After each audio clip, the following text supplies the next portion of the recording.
एक आदमी के पास एक जादुई बैंगनी रंग का क्रेयॉन है। अगर वो स्केटिंग करना चाहता है तो वो अपने पैरों के नीचे कुछ रोलर स्केट्स बना सकता है और फिर वो अपने बेटे को पूरे दिन खेलने के लिए ले जा सकता है। जब उसका बेटा फिनिक्स साइकिल चाहता है तो वो जादुई कलम से हवा में रेखा चित्र बनाता रहता है और जल्द ही साइकिल की रूपरेखा बना लेता है। फिर चमत्कार देखने का समय आता है। उसकी आंखों के सामने एक बिल्कुल नई फिनिक्स साइकिल दिखाई देती है। पहले तो उसका बेटा बहुत खुश हुआ, लेकिन जैसे जैसे समय बीतता गया उसके बेटे में नवीनता की भावना खत्म होती है। उसका एकमात्र बड़ा सपना एक हवाई जहाज का मालिक बनना है। अपने बेटे की इच्छा को पूरा करने के लिए पिता ने तुरंत कार्रवाई की और एक खुली जगह में बैंगनी रंग के क्रेयॉन से रेखा चित्र बनाना शुरू कर दिया।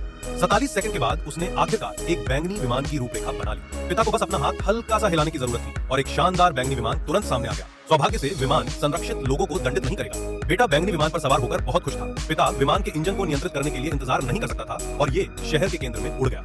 कॉकपिट की सुरक्षा सुनिश्चित करने के लिए पिताजी ने जानबूझकर एक मजबूत विंडशील्ड बनाया। चूंकि पिताजी के ड्राइविंग कौशल नौसिखिए स्तर के थे, इसलिए उन्होंने गलती से संचालन में गलती की और एक यांत्रिक विफलता हुई। विमान की शक्ति कम हो गई और वो तेजी से नीचे गिर गया। मजबूत केंद्र अपसारक बल ने उन्हें हवा में फेंक दिया।